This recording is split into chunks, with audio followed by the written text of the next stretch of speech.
अस्सलाम वालेकुम दोस्तों। आज हम डिस्कस कर रहे हैं कैपेसिटेंस ऑफ स्फेरिकल कैपेसिटर।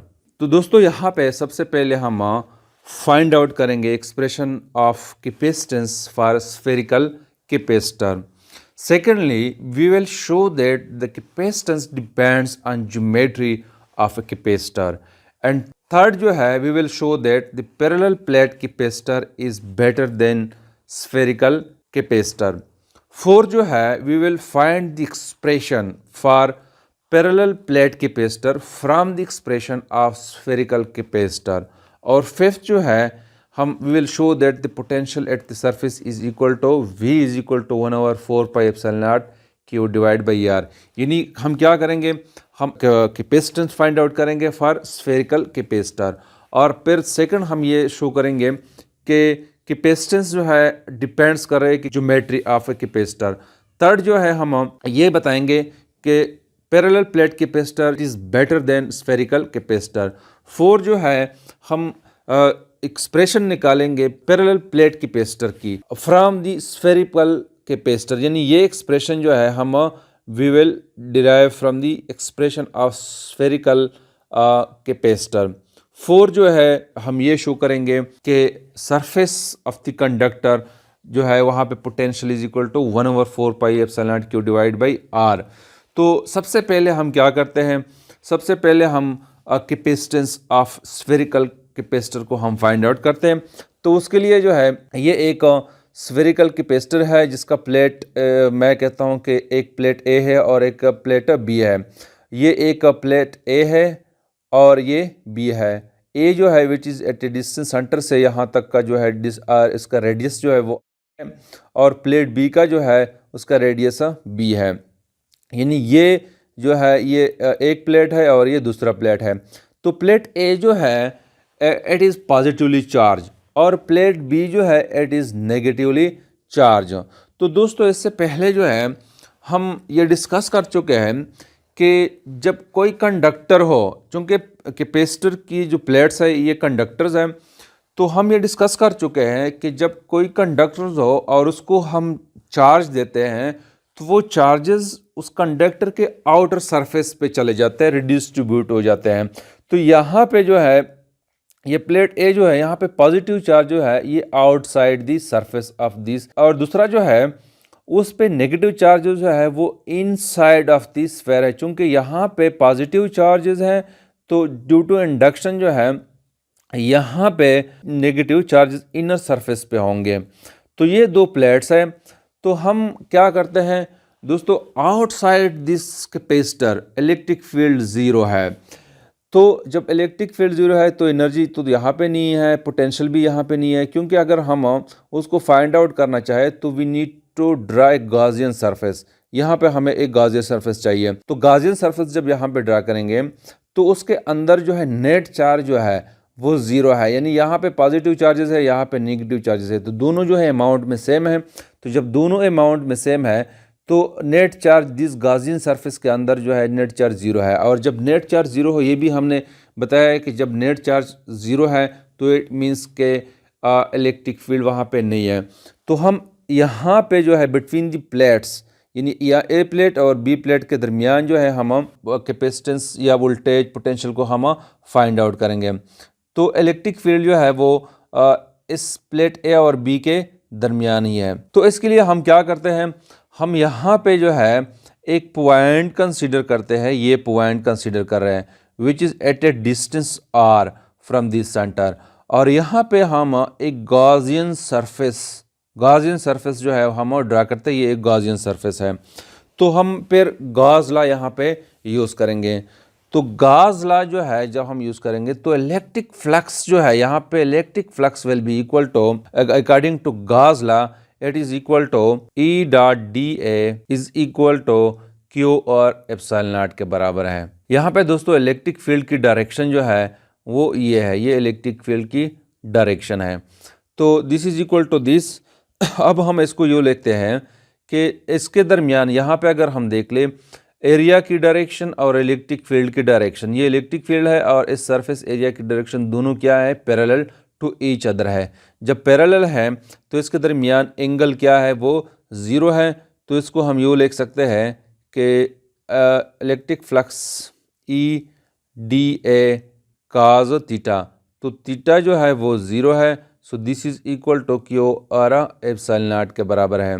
तो इसको हम यूँ लिख सकते हैं, ई को हम बाहर निकाल लेते हैं, तो this will be equal to D A is equal to Q R epsilon naught. अब इसको ये जो है चूँकि ये स्फेरिकल है, तो एरिया जो है is equal to 4 pi R square के बराबर है। तो E is equal to E into 4 pi R square is equal to Q R epsilon naught. अब दोस्तों इसको हम यूँ भी लिख सकते हैं कि E इज़ इक्वल टू यानी electric field is equal to 1/4 pi epsilon not Q divided by R square.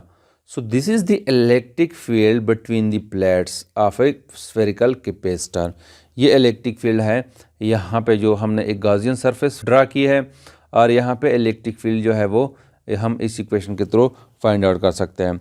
तो दोस्तों हमें पोटेंशियल का हमें पता है कि V is equal to E D R के बराबर है। तो दोस्तों यहाँ पे हम पाथ ऑफ इंटीग्रेशन ये ले रहे हैं फ्रॉम पॉजिटिव टू नेगेटिव। तो दोस्तों अगर हम ये नेगेटिव टू पॉजिटिव लेते हैं तो यहाँ पे माइनस साइन आ जाता, चूँकि हमारे पास पाथ ऑफ इंटीग्रेशन जो है वो यू है फ्रॉम पॉजिटिव टू नेगेटिव, तो इसको हम यू लिखते हैं। तो यहाँ पे जो है ई की वैल्यू हम पुट करते हैं, तो this will be equal to plus to minus E की वैल्यू हम पुट करते हैं 1/4 pi epsilon not Q divided by R square. तो इसको हम दोस्तों ये भी लिख सकते हैं कि Q ओवर एप्सिलॉन नॉट को हम बाहर निकाल लेते हैं, तो this will be equal to plus minus 1/R D R. तो इसको हम ये भी लिख सकते हैं कि V is equal to Q divide by 4 pi epsilon not plus to minus R D R. दोस्तों इसको जब हम इंटीग्रेट करेंगे तो we will get Q divide by 4 pi epsilon not, तो this will be equal to -1 divide by -1। Limit जो है from plus to minus है, यानी इसको हम प्लस टू माइनस प्लस जो है वो a है। यहाँ पे अगर हम यहाँ पे a लगा लें, a टू b हम कर दें, तो this will be equal to a to b। तो यहाँ पे we will get v is equal to Q over 4 pi epsilon not, तो we will get -1/R a to b। तो यहाँ पे हम दोस्तों लिमिट्स पुट करते हैं। जब हम लिमिट पुट करेंगे we will get v is equal to Q divide by 4 pi epsilon naught -1/b -1/a। हम यहाँ पे वैल्यू लिमिट्स जो है वो पुट करते हैं, तो इसको हम यूँ भी लिख सकते हैं कि this is equal to Q divide by 4 pi epsilon naught 1/a -1/b। तो दोस्तों यहाँ पे ये जो Q है इसको हम यहाँ पे ले आते हैं, तो we will get V divide by Q is equal to 1/4 pi epsilon naught 1/a -1/b। तो इसको हम यूँ भी लिख सकते हैं कि Q डिवाइडेड बाई V, यानी इसको हम उलट करते हैं, तो this will be equal to Q divided by V is equal to 4 pi epsilon naught 1/a -1/b। This will be like this. अब दोस्तों ये जो है ये कैपेसिटेंस है, तो we will get C is equal to 4 pi epsilon naught 1/a -1/b। So this is the capacitance of spherical capacitor. इसको हम यूँ भी लिख सकते हैं कि 4 pi epsilon naught A B divide by a minus B. ये दोनों एक्सप्रेशन जो है वो सेम है, इसको मैं इक्वेशन ए का नाम दे रहा हूँ, दिस इज इक्वेशन ए। अब दोस्तों हम कुछ केसेस कंसीडर करते हैं कि अगर जो है plate B is at infinity, यानी प्लेट बी जो है वो इन्फिनिटी पे हो। अगर प्लेट बी ये जो है ये इन्फिनिटी पे हो, बहुत दूर हो, तो फिर जो है ये बी जो है इसको हम 0 के बराबर लेते हैं। जब बी हम 0 के बराबर लेंगे तो this equation will be equal to, this will become equal to, इसको हम यूं भी लिख सकते हैं कि C is equal to 4 pi epsilon naught 1/a minus 0। तो this is equal to 4 pi epsilon naught a के बराबर है। यानी a जो है प्लेट a का जो रेडियस है ये अगर हम प्लेट बी को इन्फिनिटी बहुत दूर रखें तो this will be equal to like this 1/4 pi epsilon naught a के बराबर है। यानी इसको हम यूँ भी लिख सकते हैं कि अगर a को हम r पे रिप्लेस करें तो 4 पाई एप्सिलॉन नॉट r। तो यहाँ पे जो है it shows that the capacitance जो है डिपेंड्स ऑन दी ज्योमेट्री। अगर R जो है वो ज्यादा है तो कैपेसिटेंस भी ज्यादा है। दूसरी बात ये कि हम यहाँ पे ये शो करते हैं कि लेट्स सपोज अगर हमारे पास R जो है यानी कैपेसिटर उसका रेडियस जो है वो 2 सेंटीमीटर है। अगर R जो है, अगर हमारे पास एक स्फेरिकल कैपेसिटर है और उसका रेडियस जो है वो हमारे पास 2 मीटर है, लेट्स सपोज मैं 2 मीटर कंसिडर कर रहा हूँ, तो फिर उसका कैपेसिटेंस कितना होगा। यानी अगर हमारे पास एक स्फेरिकल कैपेसिटर है उसका रेडियस है यानी उसकी साइज जो है वो 2 मीटर है, तो फिर इस सूरत में कितना कैपेसिटेंस होगा उसका।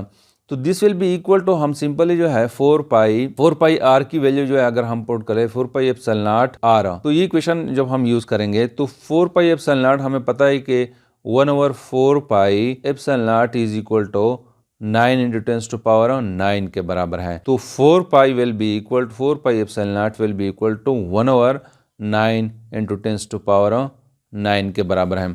तो यहाँ पे जो है हम we will put the values 9 into 10 to power 9 और इसकी वैल्यू जो आर की वैल्यू 2 है, तो कैपेसिटेंस विल बी इक्वल, इसको जब हम 2 को जब हम 9 इंटू 10 टू पावर 9 पे डिवाइड करेंगे तो we will get 0.22 into 10 to power -9 farad. तो वी विल गेट दिस। तो ये जो है इंतहाई ये कैपेसिटेंस यानी 2 मीटर का कैपेसिटर कितना ज़्यादा, उसकी साइज़ कितनी ज़्यादा है और कैपेसिटेंस जो है इतनी कम है, नैनो में है, तो इंतहाई कम कैपेसिटेंस है। दूसरी बात यह है कि अगर हमारे पास कैपेसिटर है उसके कैपेसिटेंस 1 फेराड है तो उसका साइज़ कितना होगा। तो उसकी साइज़ अगर कैपेसिटेंस C 1 फेराड है तो उसके साइज़ अगर हम फाइंड आउट करना चाहें तो this is equal to, according to this equation is equal to R is equal to C divide by 4 pi epsilon not. तो यहाँ पे 1 फेराड है और दूसरी बात ये कि 1/4 पाई एप्सिलॉन नॉट की वैल्यू जो है वो 9 इंटू 10 टू पावर 9 है। तो this will be equal to 9 into 10 to power 9। तो R is equal to 9 into 10 to power 9 metre, जो कि ये रेडियस बहुत ज़्यादा है, यानी अर्थ के रेडियस से भी ज़्यादा। इतना जो है लेंथी कैपेसिटर और हमें 1 फेराड का जो है वो कैपेसिटेंस दे रहा है, तो ये वैल्यू इंतहाई ज़्यादा है। तो लिहाजा हम कह सकते हैं कि जो पैरेलल प्लेट कैपेसिटर है it is better than spherical capacitor. तो उसके बाद जो है हम ये इक्वेशन जो है, ये इक्वेशन इसको मैं इक्वेशन ए को इसको मैं दोबारा नीचे लिख लेता हूँ कि C is equal to A B divide by A minus B, ये वही इक्वेशन ए है। तो दोस्तों अगर ये दोनों प्लेट्स जो है, दोनों प्लेट्स ये बहुत लार्ज हो यानी ए भी बहुत ज़्यादा हो और बी भी इंतहाई ज़्यादा हो, तो फिर क्या हम करते हैं, हम ए और बी का प्रोडक्ट जो है इसको हम बराबर लेते हैं, तकरीबन अप्रॉक्सीमेटली आर स्क्वायर के बराबर लेते हैं, यानी इन दोनों का मीन के बराबर लेते हैं। और a माइनस बी जो है ये हम d के बराबर लेते हैं और it is the difference between these two plates, a और b के दरमियान डिफरेंस है। तो अगर मतलब क्या है, मतलब ये है कि अगर दोनों a और b बहुत लार्ज हो तो फिर हम ये एजम्पशन कर लेते हैं, तो C will be in this के C will be equal to 4 pi epsilon naught, A B की जगह मैं आर स्क्वायर लिखता हूँ और नीचे जो है वो d हो जाएंगे। तो this is will be equal to 4 pi R square epsilon naught divided by d। तो यहाँ पे 4 पाई आर स्क्वायर जो है ये एरिया है, तो this is equal to this divided by d। तो ये इक्वेशन दोस्तों, this is same equation which we have expressed for a parallel plate capacitor. ये तो इस यहाँ पे हमने क्या कहा है, कंडीशन क्या है कि अगर a और b यानी बहुत दोनों प्लेट्स जो है उसका रेडियस इंतहाई ज़्यादा हो, तो it behaves like a parallel plate capacitor, behaves like a parallel plate capacitor. तो इसका मतलब ये हुआ कि पैरेलल प्लेट कैपेसिटर की जो प्लेट्स है इट इज़ वेरी लार्ज, बहुत लार्ज है, और उसको हम फोल्ड करते हैं, इस तरह फोल्ड करते हैं कि हम एक छोटा सा बना लेते हैं, एक बॉक्स, छोटे से बॉक्स के अंदर उसको हम रख लेते हैं। तो ये हो गया। उसके बाद जो है हमें पता है कि C is equal to 4πε0r के बराबर है। तो दोस्तों वोल्टेज का हमें पता है कि this is equal to Q divided by C। तो दिस इज इक्वल टू यहाँ पे हम C की वैल्यू पुट करते हैं, तो Q डिवाइडेड बाई 4πε0r। तो दिस इज इक्वल टू, इसको हम यूँ भी लिख सकते हैं कि 1/4πε0 Q डिवाइडेड बाई R के बराबर है। और ये हमने किस वक्त, ये इक्वेशन किस वक्त है, जब B जो है इन्फिनिटी पे है, उसको हम हटा दे, बहुत दूर है, तो फिर हमारे पास जो है सिर्फ एक कंडक्टर जो है वो रह जाता है, ये वाला। और यहाँ पे जो है हमने पिछले लेक्चर्स में हमने शो किया है कि इसके सरफेस पे जो है इलेक्ट्रिक पोटेंशियल है, this is equal to Q 1/4πε0 Q divide by R के बराबर है। यानी ये कंडीशन उस वक्त है जब B को हम इन्फिनिटी पे रखते, बहुत दूर है, तो फिर हमारे पास सिर्फ एक ही कंडक्टर बच जाता है A। तो वहाँ पे पोटेंशियल सरफेस पे पोटेंशियल जो है it will be equal to 1/4πε0 Q divide by R के बराबर है। तो this is something about the capacitance of spherical capacitor. Thank you.